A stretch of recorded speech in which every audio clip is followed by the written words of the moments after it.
You're watching the Tesla Live with your host, Mark Coughlin.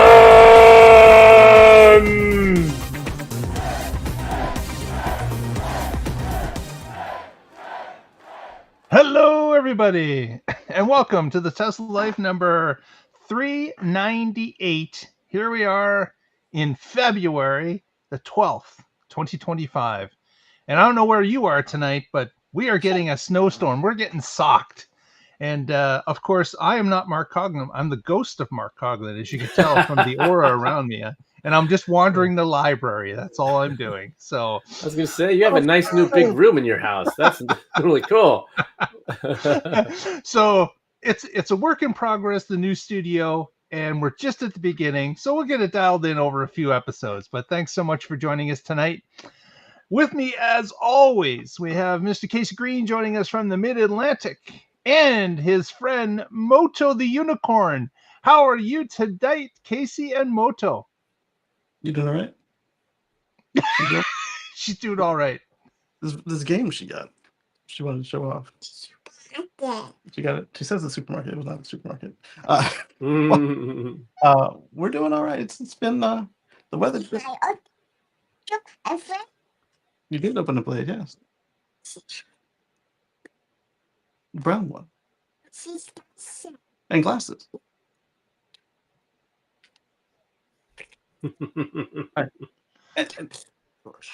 We had that 90-degree day almost, and then now it's back down a little bit cooler and rainy, but we don't get any of that snow that everybody else is getting, thankfully. So that's a plus.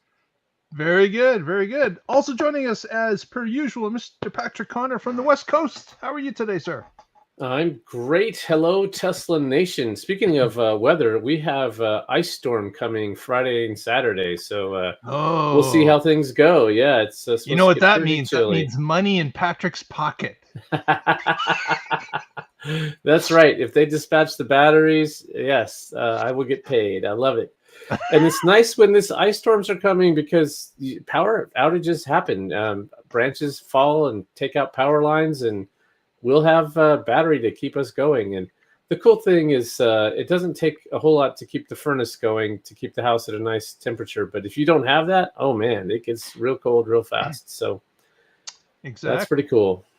Exactly. And a special hello to Lee Moon and Hockey Day, who have joined us in the chat room. If you're in the chat room, let us know. Say hello. Tell us where you're calling from. Like to see it. But let's get on with the news, because we got a lot of it this week, as per usual. And Patrick, were you taking the first story? Is that you told me? Yeah, I would love to take that one. Yes. Go ahead. All right.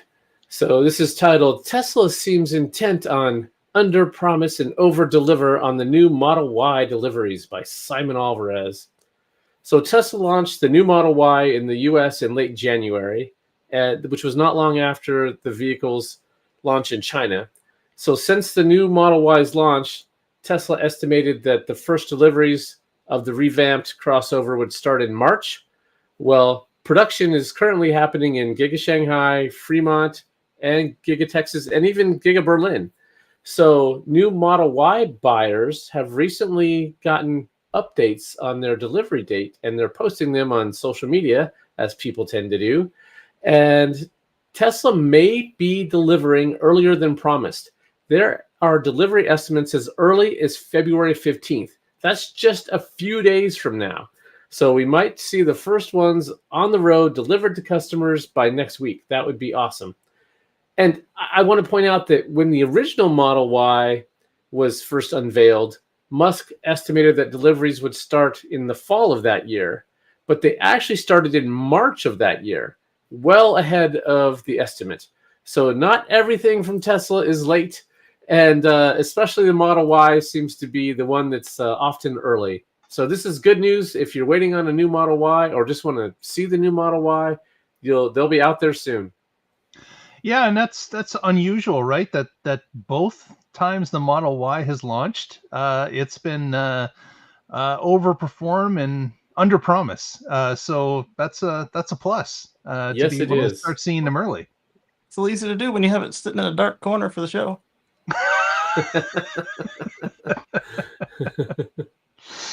That was many years ago, though. So for those of you who weren't here back then, what that was during the unveiling, they picked the dark blue color and they put it in the shadow at the very end of the stage, and we couldn't really see what was going on.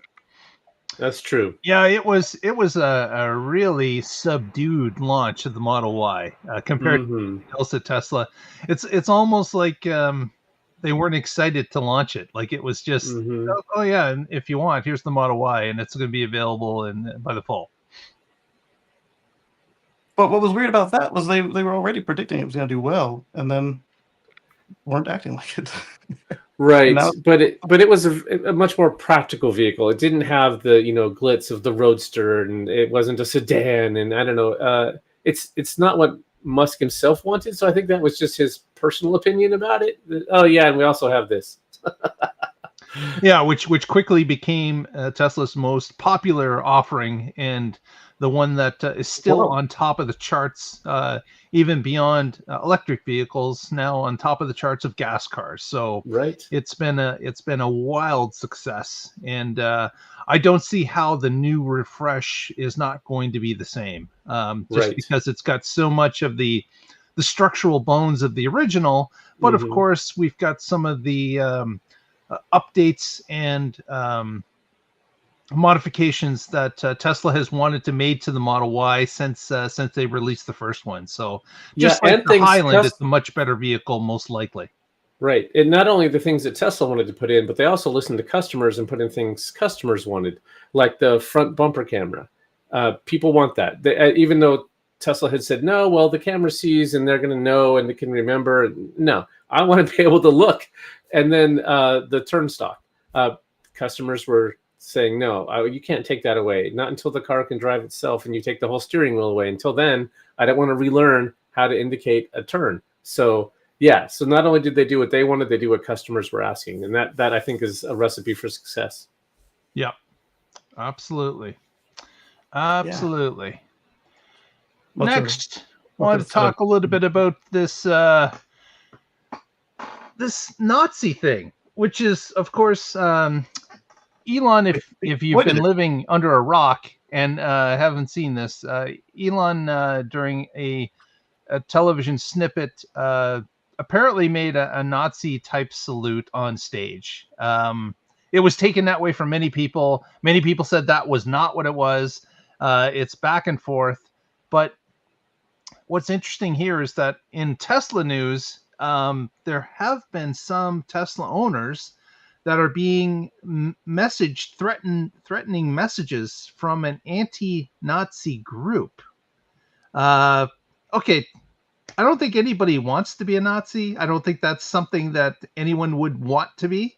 Well, there are a few deranged people out there. So Okay, there are some Nazi groups, but yeah. Okay. But overall, I don't think it's a thing that anybody wants to be connected with. Except for a few. Right.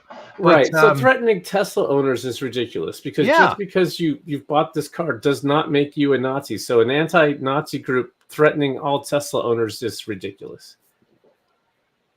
Not only that, but we're looking at whether he is or not. You're looking at all the rest of the employees. He's 20% of the shareholders, down from the 25 or so that he wanted, but sold it for X. You've got all the employees themselves, and then you've got all of the customers that are also not him. Some of us bought our cars 8, 10, 15 years ago, almost, and we don't control him. He doesn't. The Twitter sitter he was supposed to have turned out to be him. So nobody speaks for him. So that also means that you can't put his words on anybody else. Exactly. Yes. If I could control what Musk says and does and tweets, it would be very different. But I don't. And just because I drive a Tesla doesn't mean I endorse any of those things, whether he intended them or not. So don't put this on Tesla owners. That's ridiculous. So speaking of, I bought it. One of my top priorities when buying a car is safety. And almost 8 years ago now, 7 years. Either way, a long time ago, almost 10 years now, I had I was in a crash with a tractor trailer, And if I had been in my other car, which was not built the same way, the cop said we wouldn't have made it.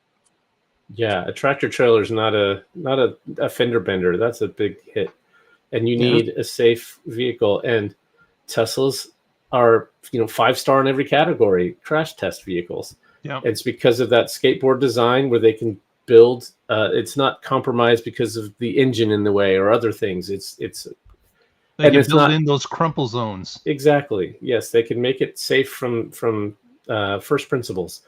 Whereas with even a lot of the EVs that are out there, they took gas car designs and modified them to make them work as an EV. And then you still have compromises when you do that.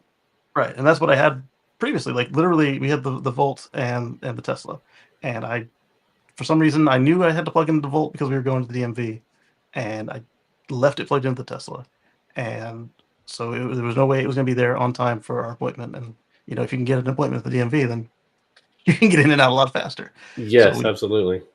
took the Tesla, and then we ended up getting on the way back with what we were doing. We ended up getting rammed 4 times in a row. There would have been more if not for the lightning pedal. And this was a truck straight from the port, so it was fully loaded as far as whatever they were trying to carry. And it's not just the cop who said it. Like I've seen Semi versus Volt before, and the whole rear end is just gone. And if it weren't for Autopilot 1 back at the time, I don't think that even the Tesla would have been able to keep straight in the lane. It was doing some work. Wow, glad you're all right. Me too. Sounds a little bit like fate if you knew you had to charge and you forgot to for whatever reason. Interesting. There's a little divine intervention. Yeah. I mean, I'm not 100%. Like my back still hurts and stuff every now and then, but I would take a hurt back over not being able to be here and experience. Yeah, that's an easy choice, isn't it? Yeah, or snapped back and waiting in line to get the Neuralink chip. Yeah, because I probably would not be one of his first choices. Well, speaking of changes, the FSD has now been pushed to a new country, and it was kind of surprising. They selected Mexico as the next country that FSD will be available in, and of course, it's not just Tesla selecting it; it's regulatory concerns as well. Obviously, the government of that country has to okay this. Or that region. And in this case, Mexico has looked at it. And of course, Mexico is still trying to jump Tesla hoops as much as they can because, of course, they want that plant to get started, to provide jobs, taxation, whatever. And at this point, we know that it's just basically a dust bowl on the side of a road at this point. But it's slated to happen, and Mexico probably wants to agree to whatever can push this forward, and maybe FSD was part of that. Maybe they pushed it to the top of their list to look at because they know that they're trying to get Tesla to start building that plant. And what better way to do that if there's more demand for FSD? So this is good news. Another country that will be using it, although it will give Tesla some, I would say, some ability to look at roads that are a little bit different than what they're used to in Canada and the United States. It's going to give them the ability to see another culture and how they use their roads, maybe roundabouts. Obviously, it's not like Mexico doesn't have regular roads, but what I'm saying is that there are a mix of irregular roads and rural roads and roads that are old. It will give them the ability to test out FSD in their cameras on some different terrain that they're probably not used to seeing in regular data updates from cars. And now they get kilometers in Spanish instead of just kilometers in French. Because the only group that's not using kilometers is where these two guys are. So, in fact, our miles are kilometers. So we put an extra step in there. They did add Puerto Rico sometime shortly after they added Canada. Not that it's a different country, but it is enough of a different region. Like everything's in Spanish, but miles. So they the other problem with that one was the take rate wasn't very high, because my understanding is that they didn't have the rental, the lease option of FSD. It was just like it used to be here, where you had to buy it or not, and so that's why you don't see a whole lot of Puerto Rican creators doing their FSD drives. But the thing here with Mexico, other than the language barrier, like this continent, we built our cars to homologate together. There are changes, like I believe it was Franz or Lars mentioned during their interview. There are one or two states that can foil it by having their own special thing. But if you treat them as the least common denominator and you build to that, then you can actually build a car that can be sold anywhere: Canada, Mexico, U.S. And the only thing gray market about it is that the VIN number says where it was supposed to go, and so if you move it, our countries are all a little protective, and oh well, you can't do it. Visit and send it back, even if it's a single car. But what will be interesting to see is will and I think they probably will, but will Tesla roll out some of the free trials now to Mexico that that Canada and the United States have been benefiting from whenever there's a large change made to the FSD pack? Yeah, because if people can experience it, especially as good as it's getting now with 12.6.3 and 13. What do you guys on? 2.7 according to Lee Moon. He just got it. 13.2. I got it on the screen too, didn't I? No, I had it on the screen. Sorry. And that's the easiest way. Butts in seats sells EVs, and letting the robot chauffeur take you out. And if it doesn't do a version 8 style job, then more and more people will want to buy it. So. Yeah, I just watched one of the videos from Mexico FSD owner right before the show, and he was in a Cybertruck, which is not a small vehicle, going down a road that there are cars parked on both sides, and it would barely be able to fit 2 lanes if there weren't those cars parked there. And then there's an oncoming car, so now they both have to kind of like pull and get around. And FSD was not happy about it, but it got through. You could see some of the parked cars turning red, and it slowed down, but it creeped on, and it made it work. Yeah.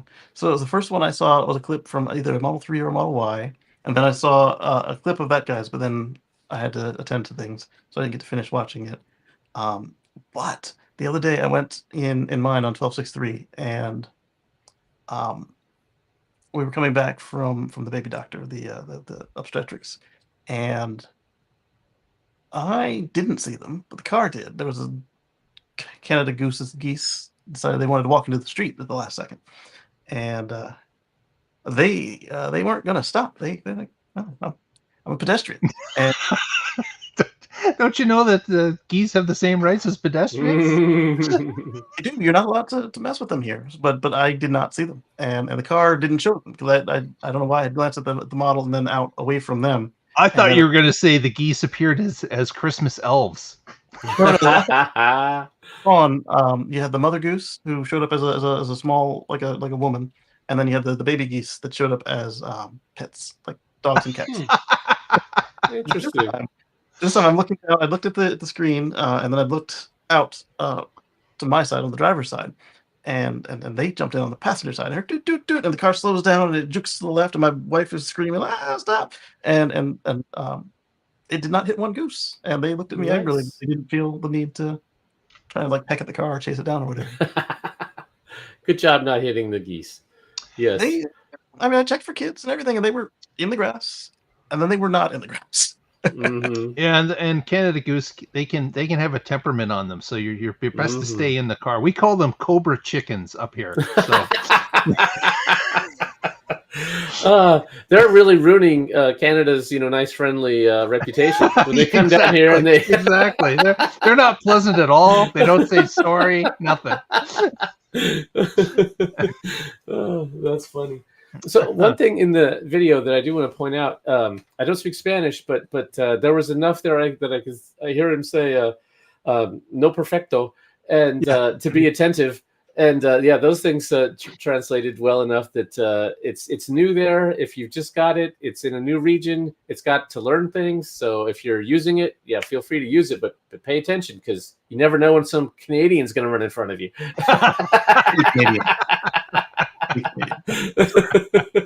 Exactly. I wonder if this happened. There was another Cybertruck here in the States that somebody had let FSD push it too far, and it hit a curb, and then it slammed into a pole.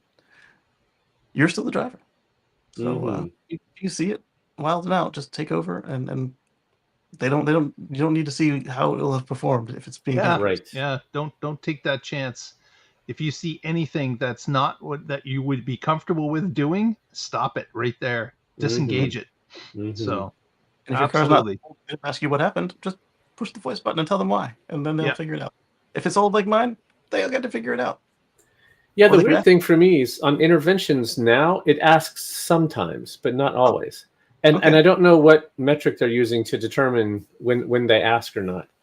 Like I if they think can sometimes they already know. Oh yeah, whoops. Yeah. They say this is Well, the red Patrick's ball. car. We know what's going on. Yeah, I don't want anything to happen to my car. I trust So it they won't to let an us- extent, but not. Yeah, it's not perfect yet. They'll Yeah. be like, call your insurance. Right, until they take over the insurance liability, and even then, getting in a crash is a hassle. So I still might take over. No kidding. Like why Yeah. would you even put yourself in that position where you could possibly end up where you have to go through insurance? Like you avoid that like the plague. Right. Casey's probably got our next story because of course he's Mr. Supercharger and he would know. And when I posted this story on our Twitter feed, which is at the Tesla Life, if you're not connected to us there, you can check out what we're doing during the week by following us on our X feed. But I noticed that Casey responded to this almost immediately after it was posted, and this is about superchargers. And Casey, tell us about what this new development is.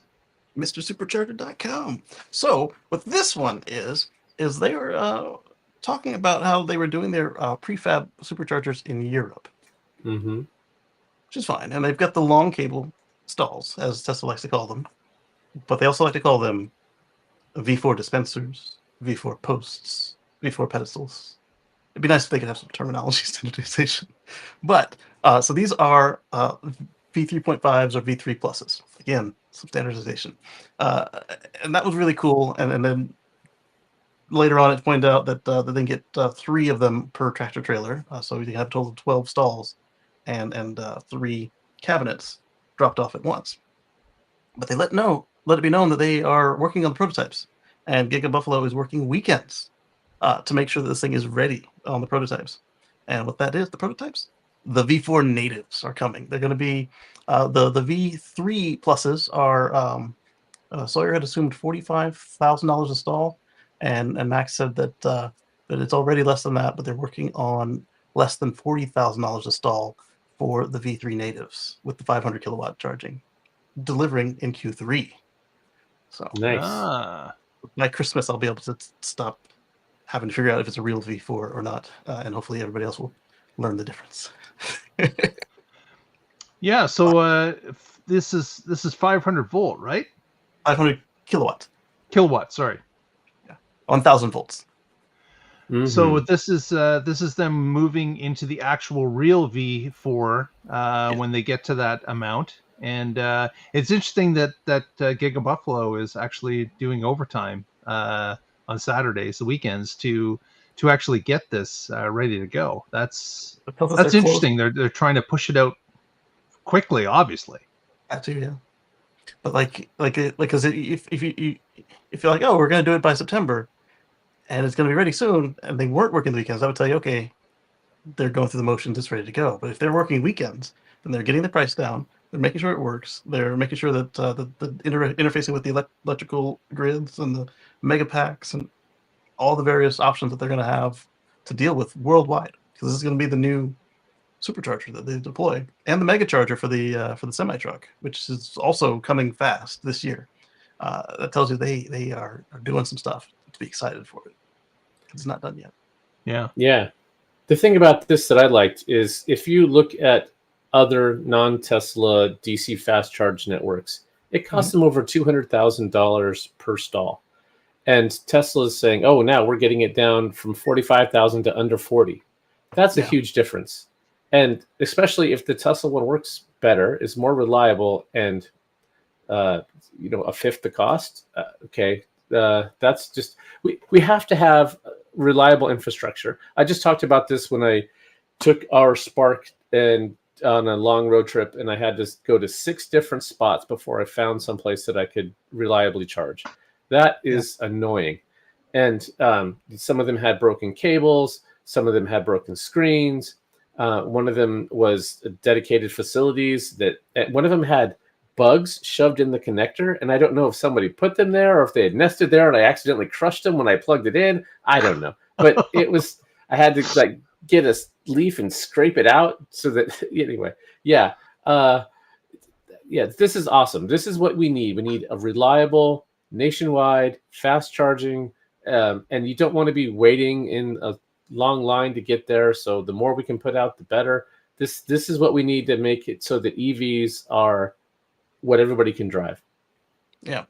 And if you guys don't, some of you guys might recall, before COVID, I had given you a price on superchargers, for small superchargers, and that was just like one site, and it was considered a cheap site. It was anywhere between $250,000 to just under $400,000 for it was a 4 or 6 stall. So that tells you there. This was before prefab. I mean, not necessarily before the thing, but before they were deploying any prefabs that you would see and recognize what's going on like today. V2 was still mostly the thing. V3 might have started by then, but they've come a long way. They're trying to get to under 40 per stall.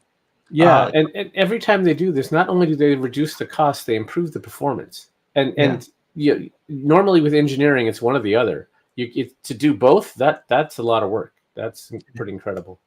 But a lot of that comes from their vertical integration. You've got the remember they used to be based on the charger from the car, right? And then they just kind of slowly went up from there, and then they added the V3 with the DC bus and the sharing of the power and all this cool stuff. But with V4, they dropped the DC bus, and you get 8 stalls per charge converter or one semi truck, and they increased the current from what they promised us. They'd said, oh yeah, it's going to do 350, maybe like 380 or something. They weren't being very committed to getting up to that megawatt for the Cybertruck. And they came out and said, hey, it's going to be 500 volts. And we bumped it to 1.2 for the semi, 1.2 megawatts from 1 megawatt or just under.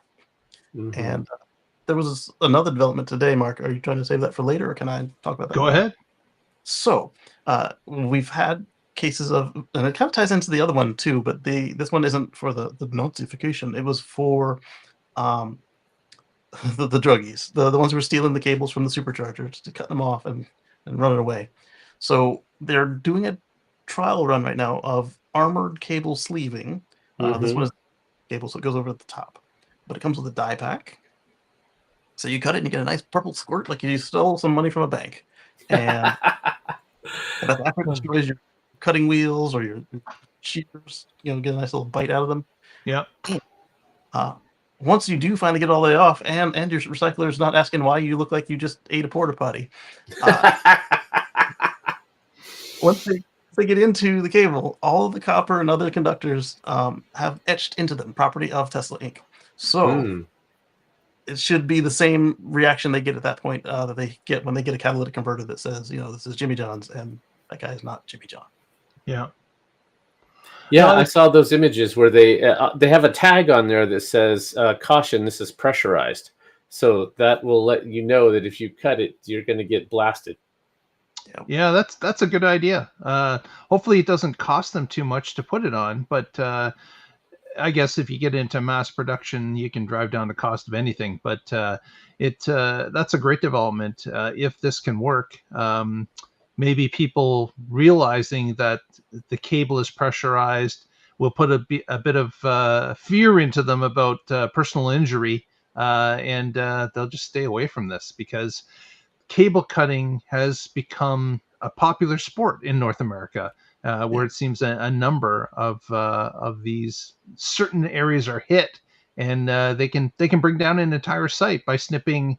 In the third-party chargers, you might get 4 snipped off, and of course in a Tesla you may have 8 or 12 can be snipped off, and certainly limit the charging ability for quite some time. Yeah, and so the V3s, we had coolant running in the cable, but now on the V4 endpoints, we've got liquid flowing as the cable, basically. Like so you had one of those items, the tube-like items and then wires, cables. There was a tube of coolant to help cool everything down. And on the V4, all of that is surrounded by coolant. So there's gonna be a lot more mess from that. And then you add these die packs, and I'm hoping the test goes well, because then they can integrate that into future handle replacements and on future Right. stall, make it look I wonder better. if they just dyed the coolant. It looks a little jank, and so to see it integrated like the other ones are now, except now they have a tag that says, die pack in use. Then I think that would be, because I think you just put them everywhere. They don't have to ask what's the high place, and then every time they bring a replacement, they gotta already have it all ready to go. Yeah. Well, I mean, it's kind of a self-identifying problem, right? Like if you have to go out to replace a cable due to vandalism or theft, this is what you put there. And then you don't have to do it everywhere. You just have to do it where the replacement spots are. Yeah, and that's what they've done. Is the ones they've done multiple replacements at are candidates right now for the one that they did. Apparently, was the record holder for the most vandalized cables. But I was just saying, from a shareholder and a customer perspective, this thing is ugly. So if they could integrate it cheaply and just either do them all, or at least be able to swap them in and out, and they don't look any different, would be. In fact, if they don't look any different, that would be even more effective, because then the ones you didn't do still have that like a poison frog, Right. like the non-poison frog got the same color. Yeah. So they both look the same, and if the word gets out, but keep in mind, criminals typically are stupid, so they may not care or understand. And that, look at the people that are still vandalizing Teslas, not realizing they're being filmed. So right, that kind of stuff is out there as well.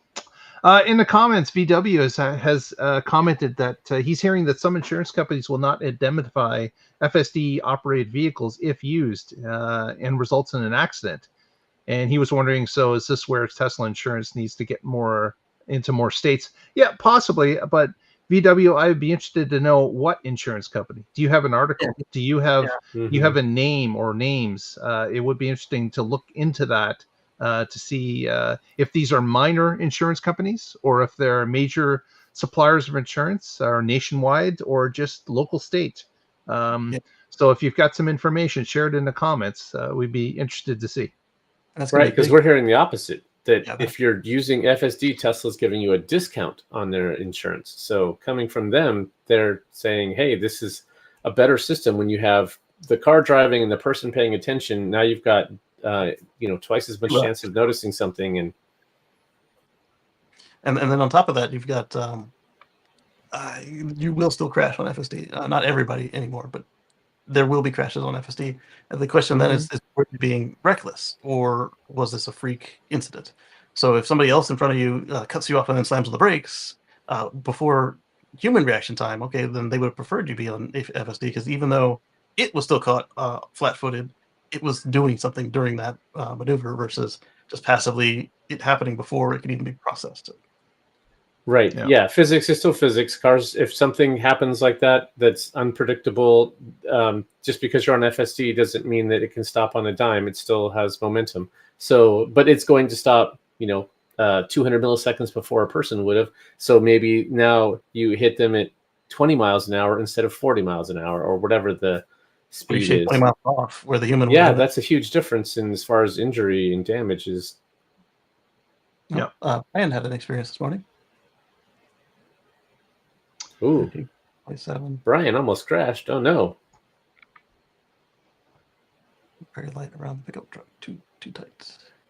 Too tight. Yeah, so that's exactly again. When you disengage, You have take over. To be paying attention at all times. Absolutely, absolutely. Next, I wanted to talk a little bit about this Model Y Juniper update with some more goodies on the inside, or goodies that have been improved. Tesla obviously has had 4D radar in the cabin since a couple of years ago, but this newly released radar for the Model Y Juniper, it's going to be used to provide more detail than the current radar system and cabin camera can provide or apply today. The radar is located in the same position, but which is just above the rear view mirror. but apparently it's now getting more definition of its surroundings and being able to detect things like children left in the seat alone when the door's been closed, and the driver, for example, or the front passenger have left the vehicle and there's no one in the front passenger seat. So it's now zooming in on those type of things and understanding that that movement in the back seat, that obviously is not wind, because the windows are up, and it's obviously a being. It's a child. It's somebody that needs to be. You need to alert people that this particular car has somebody moving in the back seat still, whether it was intentional or not. Yeah, and then Lars and Franz stated they want to see where the car detects that, says, oh, not only is that small person, the heartbeat's good, okay, turn on overheat protection, turn on camp mode, whatever it takes, dog mode, and then Yep. send the message to the app, to the parent driver, come get the kid. You forgot him. Whoops. Yeah. Another thing this is going to be able to do, or is currently doing in the Model Y Juniper, is if it can identify a shorter, say, individual, a child sitting in the up front seat, and it can deactivate, for example, the curtain airbag, which can be trouble for a small child if it was deployed in a crash. So Passenger at full force is also a problem. exactly. Hey, thanks, Leah, for the note on the nice background. Yes, I'm a ghost today. So there is other things that obviously the radar can do. We can even get into a point where it can dial 911 for distress. So if the right circumstances come up, the vehicle can say, okay, this is a priority one emergency, and not only should I notify the car owner, but we need to call the police at this moment. And that, of course, since the car is connected completely to a cellular network, it can actually do that and dispatch the police to this issue immediately. Yeah, because it can see your heartbeat, it can see your respiration rate, and this is a evolution of the one that launched on the Palladium cars, the 2021 Model S and X with the plaid, etc. And we saw the patents of what they were planning to do, and we talked about them. We're like, what's going on here? And then they didn't do any of that, but the sensor showed up in the car. We're like, oh, I guess we're just protecting the ability to. And then now it's on the new Model Y. Now we see they're actually starting to act on it, and I hope that we see them turn it back on the other cars if they hadn't already. Well, they're saying that these type of features are going to be released with the Model Y starting in March, which of course we talked about already. Maybe it'll be next week. But the radar that's associated with these features won't be available immediately, but they intend to activate these features over Q2, Q3 of 2025. So maybe late summer, maybe early fall, when the features are completely tested and rolled out with a software update. Definitely. Yeah, this is great. So Tesla has had cabin overheat protection for a long time, and this is like the next level of that.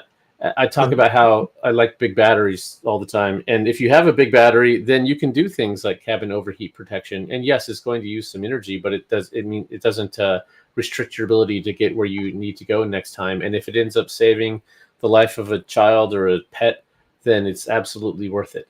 So this is great to see. And I've been in a crash where the airbag popped and I had black eyes from it. And it's so having the ability to understand the size and weight of the occupant and then make smart decisions about how the airbags deploy, which airbags deploy to help keep that passenger or driver as safe as possible. I'm really surprised how Tesla is still driving innovation even in areas outside of EVs. It's like, okay, we've had airbags since, I don't know, the 80s or whatever. Why has there not been any significant innovation? Why is it this still startup, even though they're 20 some years old, still the one that's leading forward on this? There are other car companies that could have been doing things like this, could have installed radar, could have done all these, even like the seatbelt tensioner adjustments based on the weight sensors in the seat. And Tesla keeps driving safety forward, and it's really cool to see. And they do it Yeah. on deployment models too. Like we saw, what was it, last year or 2 years ago now? Model Y had been out for like a year or two, and they were still testing, crash testing it in the lab, and they were making changes in the software updates that we were getting to how your airbag, how it senses you with the existing hardware. And the demo that we showed, that we looked at, was they struck it with a Silverado, and they learned some new stuff that they hadn't done because it wasn't to the spec. It was an extra test. They went above and beyond to failure, and they said, "Oh, we need to do these things," and they did. Right. Yeah, Brian's correcting me. I guess Tesla's not the only one. There are some other companies innovating as well.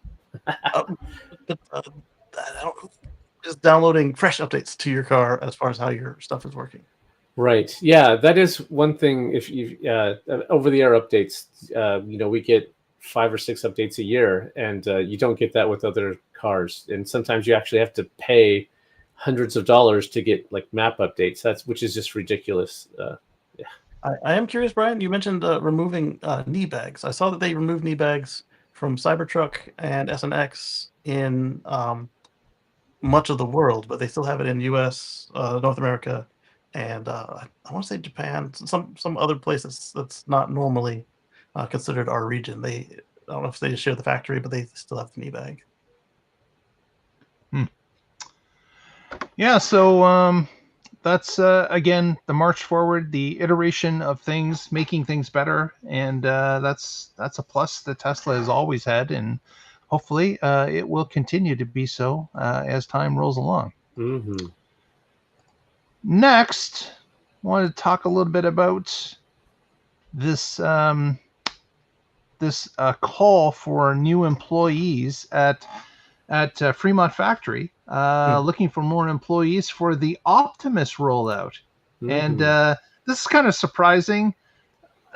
I, for whatever reason, was under the understanding that maybe the Optimus program would be centered out of Texas, but it appears that Fremont factory is looking for a number of employees that would be able to help them with the manufacturing of Tesla Bot, the engineering groups, quality technicians, process technicians, production managers, process supervisors, all sorts of different positions.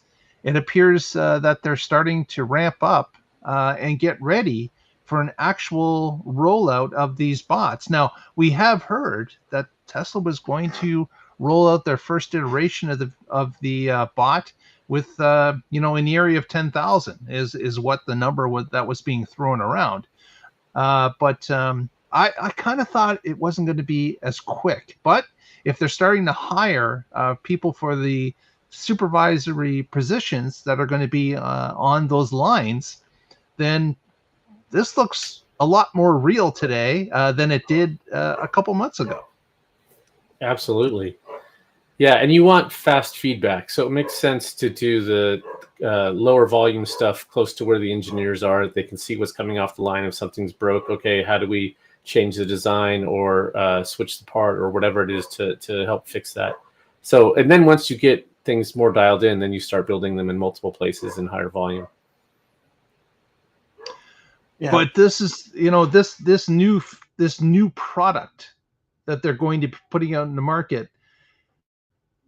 This is going to be real interesting to see how the public takes it, because of course we've got something that's really sci-fi in most people's minds today, being rolled out.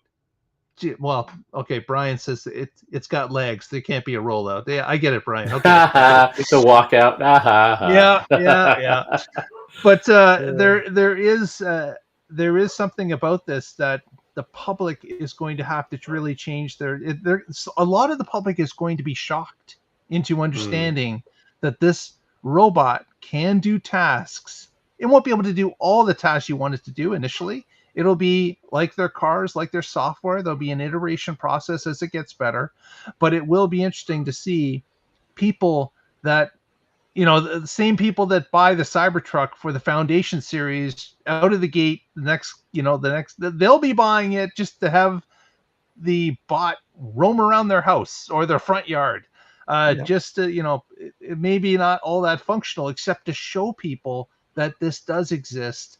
This autonomy feature of this bot does work, and it can perform by walking around and doing tasks. And I think it's really going to be a sea change in people's minds as this starts to become a real product that people can actually buy and use. Mm-hmm. One other thing here, since Tesla is going to be one of the first customers of this thing, it doesn't even matter if it's slow at what it does. Say it's eighth speed of what a human does. If you can just let it run all night, it doesn't need a bathroom break. It can just keep on going, and then if you have enough of them, they can charge themselves, and just swap out. All right, tag in, it's your turn, you go charge, and then they start doing the shift, and then again with the next one, and then just start there, and then just slowly dial it up, ramp it up, learn what you can, like how at the Wii robot they learned, hey, keep the fingers in if there's anybody with a purse strap on, so they won't both go down together.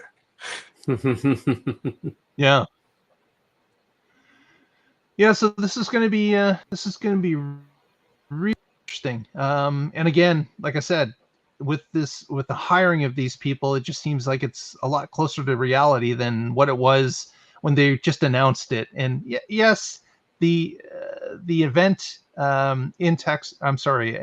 Warner Brothers Studios was impressive. It was fun to watch, but still, I don't even think I was understanding that we were much closer to the first production run than what this announcement is telling me we are. Yeah, and the end price, the target price is just ridiculous. What are they saying, 20 to 30,000 at full scale? But they said they also added to that, saying that the demand and what the market will bear will be considerations too at the beginning. Yeah, and they said if they save some money, they're going to drop the price. Although they should, because remember their whole thing is, this much profit is what we want.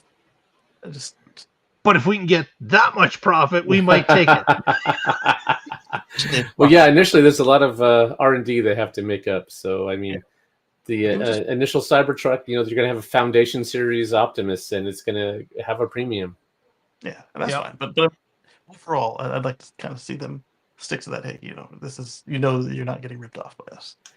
They just throw that away like Google's Don't Be Evil is gone. That's not a good feeling as a customer. Well, that's it's going to be fun. We're in for a pretty fun ride, I think, in 2025, and we've just started with the first month and a half, and there'll be more to come. But I think that's where we're going to end up tonight.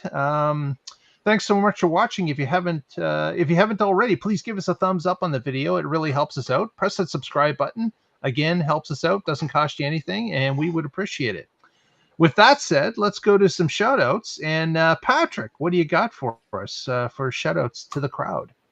As always, I'm with the Oregon Electric Vehicle Association. You can find us at oeva.org, and I blog occasionally at carswithcords.net, where I write about the future free from fossil fuels. Thank you. What's your next thought about a writing for the Cars with Cords? Yeah, I don't have anything in the queue, which is unusual. I usually have one or two queued up, and right now I've got a couple ideas, but I need to get to work. But I'm having too much fun. Hey, if you're out there and you've got a subject that you think Patrick should address, put it in the comments. Love to see it. I've got one right now, though. My blurb of an article about double taxed and overloaded. If you want to expand upon that, would be. I have written about that topic, but yes, it is due for an update. That would be good. Then the new party in control, plus their transportation chief, is talking about that we need to spend $1,000 a year to cover our fair share of the roads. Mm-hmm. Right. Whatever's all happening. So another $1,000 per year. Yeah, I didn't buy an EV to avoid taxes. I have no problem paying my fair share. It's just that some of the things that they put under the fair share are usury. not your fair share. I don't mind fit. I'm not trying to be a cheat. But this is not fair. Exactly. Yes. Casey, what do you got for shoutouts? So in 2 days, if you're watching this live, catch us for the Tesla Life Express on Friday at 7 p.m. right here. On Sunday at youtube.com/Casey Green or over on my X channel. Catch us for Let's Chat with Casey and Friends right about 1:10 p.m. Eastern, assuming that everything goes smoothly. It doesn't always. Then again on Monday, catch us back here for the Tesla Life Express Edition 2, and then 1 week from now, but when the show was supposed to start, for the Tesla Life Live to do it all over again. Exactly.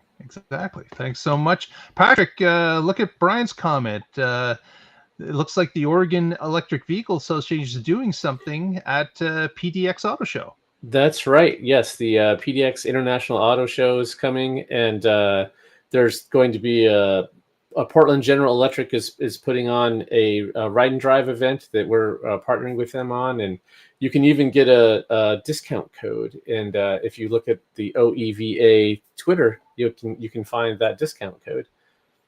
Very good.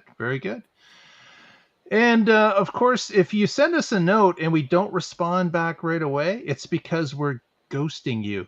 Bad joke of the week. You even faded out when you said it. That was perfect. But thanks so much for joining us, and get with us next time, and together we'll find out what's happening in the Tesla life. Stay positive, test negative. Thanks, Lee Moon.